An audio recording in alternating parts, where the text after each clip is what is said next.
Saudi ও ওমানের flight শুরু 1 October, বললেন পররাষ্ট্রমন্ত্রী। 4 দিন টিকিট পাবেন টোকেন প্রাপ্তরা।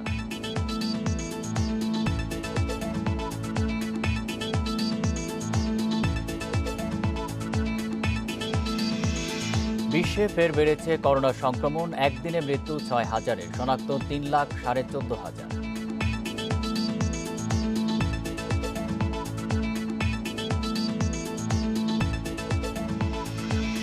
কৃষ্ণাঙ্গ হত্যায় অভিযোগ গঠন না হওয়ায় যুক্তরাষ্ট্রের লুইভিলে সহিংস বিক্ষোভ, 2 পুলিশ গুলিবিদ্ধ।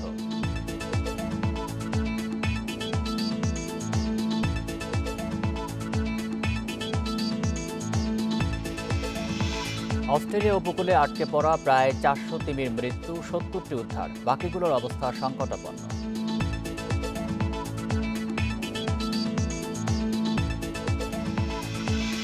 স্বাগত আন্তর্জাতিক খবর নিয়ে আমাদের প্রতিদিনের আয়োজন পূর্ব পশ্চিমে। সাথে আছি আমি আলী আশরাফ। শুনছিলেন শিরোনাম, এবার বিস্তারিত। বাতিল হওয়া সৌদি আরবগামী সব রুটের ফ্লাইট 1 অক্টোবর চালু হবে বলে জানিয়েছেন পররাষ্ট্রমন্ত্রী একে আব্দুল মোমেন। এছাড়াও আটকে পড়া ওমান প্রবাসীরা একই দিন থেকে মাস্কটে ফিরতে পারবেন বলেও জানিয়েছেন তিনি। দুপুরে পররাষ্ট্র মন্ত্রণালয়ে সাংবাদিকদের এসব কথা জানান পররাষ্ট্রমন্ত্রী। তিনি বলেন, সৌদি আরবে যাওয়ার আগে সবাইকে করোনা পরীক্ষা করাতে হবে, সবার পিসিআর টেস্টের রিপোর্ট থাকতে হবে। সৌদি আরবে পৌঁছানোর পর থাকতে হবে 14 দিন কোয়ারেন্টিনে। সৌদি আরবে অবস্থানরত রোহিঙ্গাদের নিয়ে পররাষ্ট্রমন্ত্রী বলেন, সৌদির জেলে আটকে পড়া 462 জন রোহিঙ্গার মধ্যে 70 জনের কাছে বাংলাদেশি পাসপোর্ট পাওয়া গেছে। এই বিষয়টি যাচাই বাছাই করা হচ্ছে। প্রকৃত বাংলাদেশি পাসপোর্টধারীদের ট্রাভেল পাস দিয়ে দেশে ফেরত আনা হবে। এছাড়া সৌদিতে বসবাসকারী 54,000 রোহিঙ্গার জন্য বাংলাদেশ নয়, মিয়ানমারকে পাসপোর্ট ইস্যু করতে রিয়াদকে প্রস্তাব দেওয়া হয়েছে বলে জানান পররাষ্ট্রমন্ত্রী একে আব্দুল মোমেন।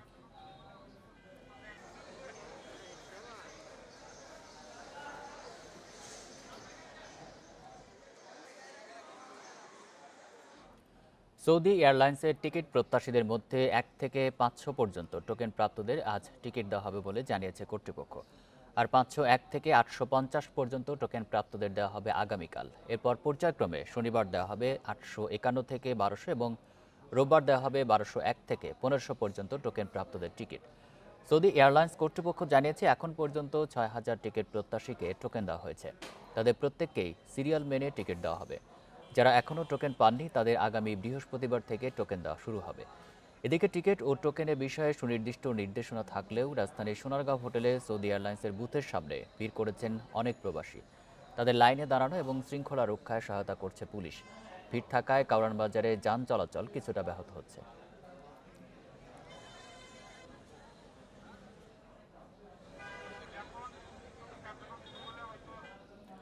ফ্লাইট সংকটে আটকে পড়া সৌদি প্রবাসীদের অসহায়ত্বের সুযোগে সক্রিয় একটি চক্র।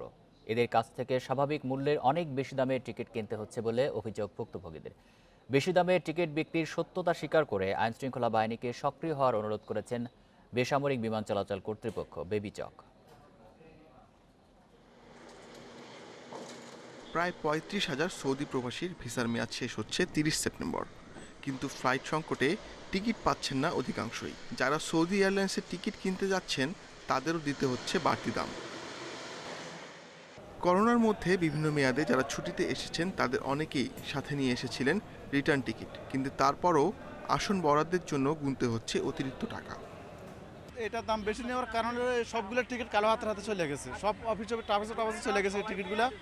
এগুলো ডবল দামে রিডবল দামে 1,20,000 30,000 1.5 লক্ষ টাকা বিক্রি করতে আছে একটা টিকিট, অথচ আমরা সবাই আপ ডাউন টিকিট। আমার কথা হচ্ছে, আমরা যারা আপ ডাউন টিকিট নিয়ে আইছি আমরা কেন যাইতে পারবো না? এরা টাকা বেশি দিয়ে হেরা চলে যেতে পারছে, হেগো দাম বেশি আমগো দাম নাই গিয়ে, মানে আমাদের আগে তো পুরানো টিকিট আছে, এই তোমরা সরো হেগোর টাকা দাও। এই পরিস্থিতির জন্য ট্রাভেল এজেন্সির সিন্ডিকেটকে দায়ী করেছেন বিশেষজ্ঞরা। এ ধরনের এজেন্সির বিরুদ্ধে আইনি ব্যবস্থা নেওয়ার পরামর্শ তাদের। এখন এটা কি সৌদি এয়ারলাইন্স বানিয়েছে না সিন্ডিকেট করা হচ্ছে, এটা নিয়ে একটা কিন্তু নৈতিকতার প্রশ্ন। এই লোকগুলো যাবে তাদের চাকরির জন্য, এবং এখন যদি টিকিটের দাম বাড়িয়ে দেওয়া যায় অযথা, এটা একটা তাদের জন্য একটা বিশেষ চাপ পড়ে যাবে। এই অবস্থায় সরকারকে অবশ্যই এগিয়ে আসা দরকার। সিন্ডিকেটের বিষয়টি মানছেন বেবিচক চেয়ারম্যানও। প্রবাসীদের হয়রানি বন্ধে সংশ্লিষ্টদের তৎপর হওয়ার তাগিদ দেন তিনি। আমাকে বলেছে তারা সবার জন্য ওপেন রেখেছে, বাট আমাদের দেশের যে বাংলাদেশি যারা ট্রাভেল এজেন্ট তারা মুহূর্তেই, আমার যেটা ধারণা, তারা এই টিকিটগুলোকে ব্লক করে ফেলতেছে যাতে অন্যরা টিকিট এই ব্যবসাটা আমাদেরকে খুঁজে বের করতে হবে। আমি আমার মন্ত্রী মহোদয়কে জানিয়েছি যে আমরা এটা আইন প্রয়োগকারী সংস্থার মাধ্যমে খুঁজে বের করতে হবে যে কারা আমাদের দেশের নাগরিক হয়ে নাগরিকদের ক্ষতি করার চেষ্টা করতেছে। প্রায় কয়েক মাস বন্ধ থাকার পর সেপ্টেম্বর থেকে সৌদি আরবে ফ্লাইট শুরুর ঘোষণা দেয় দেশটির সরকার। তবে শুধুমাত্র সৌদি এয়ারলাইন্সকে যাত্রী পরিবহনের অনুমতি দেয় সৌদি কর্তৃপক্ষ। Ashik Hossain, Independent News, Dhaka. বিশ্বে করোনায় ফের বেড়েছে আক্রান্ত ও মৃত্যু। একদিনে প্রাণ গেছে 6,000 মানুষের। আক্রান্ত 3,14,000-এর বেশি। এই পর্যন্ত মৃতের সংখ্যা 9,82,000 ছাড়িয়েছে। আক্রান্ত 3,21,00,000-এর বেশি। যুক্তরাষ্ট্রে আগামী 3 মাসে আরও 1.5 লাখের প্রাণহানির সংখ্যা জানিয়েছে ওয়াশিংটন বিশ্ববিদ্যালয়ের একদল গবেষক। ভারতে লকডাউন ঘোষণার 6 মাস পরেও কমেনি করোনা সংক্রমণ। প্রতিদিনই হচ্ছে নতুন রেকর্ড। সবচেয়ে খারাপ পরিস্থিতি মহারাষ্ট্র, অন্ধ্র, কর্ণাটক, উত্তরপ্রদেশ, তামিলনাড়ু, দিল্লি ও পাঞ্জাবের। পরিস্থিতি মোকাবিলায় বুধবার এই 7 রাজ্যের মুখ্যমন্ত্রীর সাথে বৈঠক করেছেন প্রধানমন্ত্রী নরেন্দ্র মোদী। এ সময় রাজ্যের জন্য বরাদ্দ অর্থের 50% করোনা মোকাবিলায় ব্যয় করার সিদ্ধান্ত আসে। বুধবার দেশটিতে শনাক্ত 89,000-এর বেশি, আর মৃত্যু 1,152 জনের। এ নিয়ে দেশটিতে মৃতের সংখ্যা 91,000-এর বেশি, আর আক্রান্ত ছাড়িয়েছে 57 লাখ। যুক্তরাষ্ট্র ও ব্রাজিলে বেড়েছে সংক্রমণ ও প্রাণহানি। যুক্তরাষ্ট্রে একদিনে শনাক্ত 41,000-এর বেশি, প্রাণ গেছে 1,112 জনের। দেশটিতে মৃতের সংখ্যা 2,06,000-এর বেশি। এ পরিস্থিতিতে নতুন সংখ্যা জানিয়েছে ওয়াশিংটন বিশ্ববিদ্যালয়ের একদল গবেষক। তারা বলছেন, প্রাণহানির এই ধারা অব্যাহত থাকলে আগামী 3 মাসে প্রাণ যাবে আরও 1.5 লাখের। পরিস্থিতির অবনতি হয়েছে বিভিন্ন দেশে। সংক্রমণ রোধে কড়াকড়ি আরোপ করেছে ফ্রান্স। প্যারিস সহ ঝুঁকিপূর্ণ শহরে 10 জনের বেশি মানুষের জমায়েত নিষিদ্ধ করেছে সরকার। কানাডা দ্বিতীয় ধাপে সংক্রমণের মুখে রয়েছে বলে সতর্ক করেছেন দেশটির প্রধানমন্ত্রী জাস্টিন ট্রুডো। এ ধাপ প্রথম ধাপের চেয়েও ভয়াবহ হতে পারে বলে আশঙ্কা প্রকাশ করেন তিনি। লকডাউনের বিপক্ষে বিক্ষোভ হয়েছে স্পেনের মাদ্রিদে। করোনা পরিস্থিতির উন্নতি হওয়ায় গণপরিবহনে মাস্ক পরার বাধ্যবাধকতা তুলে নিয়েছে নিউজিল্যান্ড সরকার। তবে অকল্যান্ডে এখনও থাকছে বিধিনিষেধ। Nusrat Jerin, Independent News. Corona virus মহামারীর 10 মাস পার না হলেও বিশ্বজুড়ে শুরু হয়েছে দ্বিতীয় দফা সংক্রমণ। তাই কার্যকর ভ্যাকসিনের জন্য বিজ্ঞানীদের ওপর চাপ বেড়েছে। প্রতিযোগিতা চলছে যুক্তরাষ্ট্র, যুক্তরাজ্য, রাশিয়া ও চীনের মধ্যে। এর মধ্যেই 3টি প্রতিষ্ঠান শুরু করেছে চূড়ান্ত পর্যায়ের ট্রায়াল। তবে ভ্যাকসিনের চূড়ান্ত অনুমোদন হোয়াইট হাউস থেকে দেওয়া হবে বলে জানিয়েছেন মার্কিন প্রেসিডেন্ট ডোনাল্ড ট্রাম্প। বিশ্বজুড়ে চলছে করোনা ভাইরাস ভ্যাকসিন আবিষ্কারের প্রতিযোগিতা। যুক্তরাষ্ট্র, যুক্তরাজ্য, রাশিয়া, চীন ছাড়াও দৌড়ে যুক্ত হয়েছে ভারত। তবে ভ্যাকসিনের ক্ষেত্রে শুধুমাত্র একটি ডোজই যেন অ্যান্টিবডি তৈরি করতে পারে সেই দিকে গুরুত্ব দিচ্ছে বিশেষজ্ঞরা। এর মধ্যে অক্সফোর্ড, মডার্না ও জনসন অ্যান্ড জনসন চূড়ান্ত বা শেষ ধাপের ট্রায়াল শুরু করেছে। তিনটি প্রতিষ্ঠান চূড়ান্ত পর্যায়ে আছে। চতুর্থ আরেকটি প্রতিষ্ঠান শীঘ্রই চূড়ান্ত পর্যায়ে ট্রায়াল শুরু করবে। নিরাপদ এবং কার্যকর ভ্যাকসিন দ্রুতই চলে আসবে বলে আমরা আশাবাদী। বড় পরিসরে ট্রায়াল শুরু করেছে যুক্তরাষ্ট্রের জনসন অ্যান্ড জনসন। প্রায় 60,000 স্বেচ্ছাসেবীকে ভ্যাকসিনটি একবার প্রয়োগেই রোগ প্রতিরোধ শক্তি তৈরি হবে বলে দাবি তাদের। তারা জানান, ভ্যাকসিনের একটিমাত্র ডোজ দেয়া হবে স্বেচ্ছাসেবকদের। আর সে ডোজের মাত্রা এমনভাবে ঠিক করা হয়েছে যাতে একটি ডোজেই শরীরে পর্যাপ্ত অ্যান্টিবডি তৈরি হয়। এই ভ্যাকসিনের এক ডোজ জরুরি ব্যবহারের জন্য খুব গুরুত্বপূর্ণ। আমরা পরে বুস্টার ডোজ পরীক্ষা করব। তবে প্রথম পর্বে দেখা গেছে দীর্ঘকাল মানুষকে সুরক্ষা দেওয়ার জন্য এক ডোজই যথেষ্ট। শেষ ধাপের ট্রায়াল শুরু হলো এই বছরের শেষ বা আগামী বছরের শুরুর আগে ভ্যাকসিন হাতে পাওয়া সম্ভব না বলছেন বিজ্ঞানীরা। পুঙ্খানুপুঙ্খ পর্যালোচনা করেই ভ্যাকসিন বাজারে ছাড়ার ওপর জোর দিচ্ছে ফেডারেল ড্রাগ অ্যাডমিনিস্ট্রেশন। তবে শুরু থেকেই নির্বাচনকে ঘিরে ভ্যাকসিন নিয়ে তড়িঘড়ি করছেন মার্কিন প্রেসিডেন্ট ডোনাল্ড ট্রাম্প।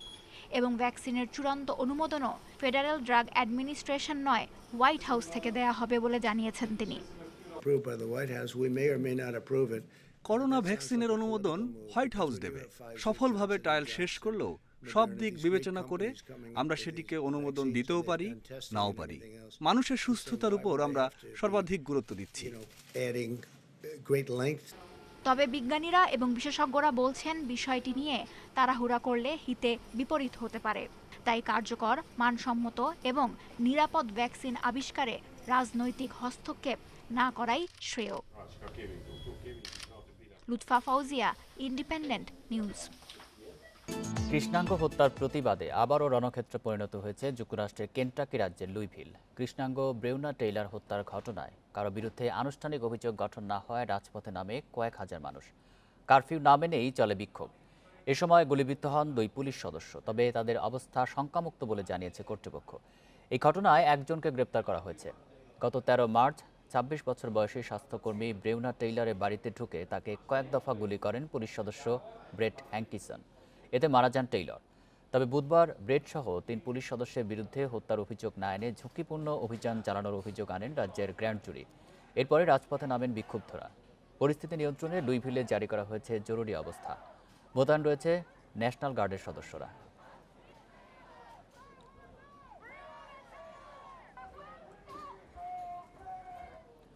নোবেল বিজয়ীদের জন্য অর্থের বরাদ্দ বাড়িয়েছে আয়োজকেরা। এবছরের নোবেল বিজয়ীরা বরাদ্দের চেয়ে $1,10,000 মার্কিন বেশি পাবে।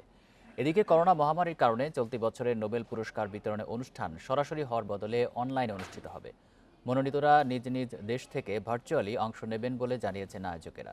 5 থেকে 12 অক্টোবর এবছরের চিকিৎসা বিজ্ঞান, পদার্থ, রসায়ন, সাহিত্য, অর্থনীতি এবং শান্তিতে নোবেল বিজয়ীদের নাম ঘোষণা করা হবে।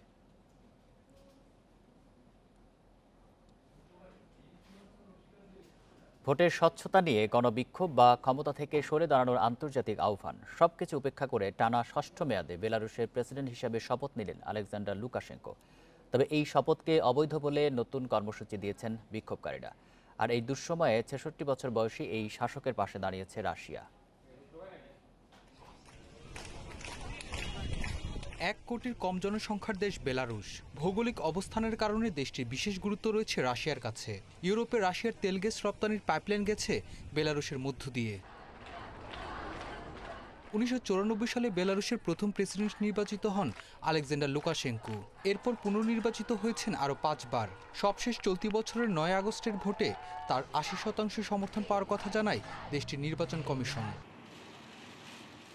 লুকাশেঙ্কোর দীর্ঘ শাসনে ক্ষমতার অপব্যবহার ও দুর্নীতির অভিযোগ থাকায় এবারের নির্বাচন ঘিরে নতুন নেতৃত্বের প্রত্যাশা ছিল নাগরিকদের। ভোটের ফল ঘোষণার পরপরই তাই উত্তাল হয়ে ওঠে গোটা দেশ। তবে এসবের পরোয়া করছেন না 66 বছর বয়সী এই শাসক। কঠোর হাতে বিক্ষোভ দমনের মধ্য দিয়ে বুধবার নতুন মেয়াদে শপথ নেন তিনি। বিশ্ব এখন মহাসংকটের দ্বার প্রান্তে। এখন দেশের নিরাপত্তা ও ঐক্য প্রয়োজন। এই অবস্থায় বেলারুশ ছেড়ে যাওয়ার অধিকার আমার নেই। আর এর প্রতিবাদে আরও জোরালো আন্দোলনের ডাক দিয়েছে বিক্ষোভকারীরা। আমাদের রাজনৈতিক ইতিহাস সমৃদ্ধ। অনেক ত্যাগের বিনিময়ে আমাদের স্বাধীনতা এসেছে। আমরা পরিবর্তন চাই। এদেশে লুকাশেঙ্কোর অনুমতি ছাড়া পশুরা পর্যন্ত বাচ্চা প্রসব করে না। পরিস্থিতি বিবেচনায় এরই মধ্যে লুকাশেঙ্কোকে স্বীকৃতি না দেওয়ার ঘোষণা দিয়েছে জার্মানি। একই পথে হাঁটার ইঙ্গিত দিয়েছে ইউরোপের বেশিরভাগ দেশ। তবে রাশিয়ার কাছ থেকে তিনি পেয়েছেন অভিনন্দন বার্তা। সারওয়ার জামান, ইন্ডিপেন্ডেন্ট নিউজ।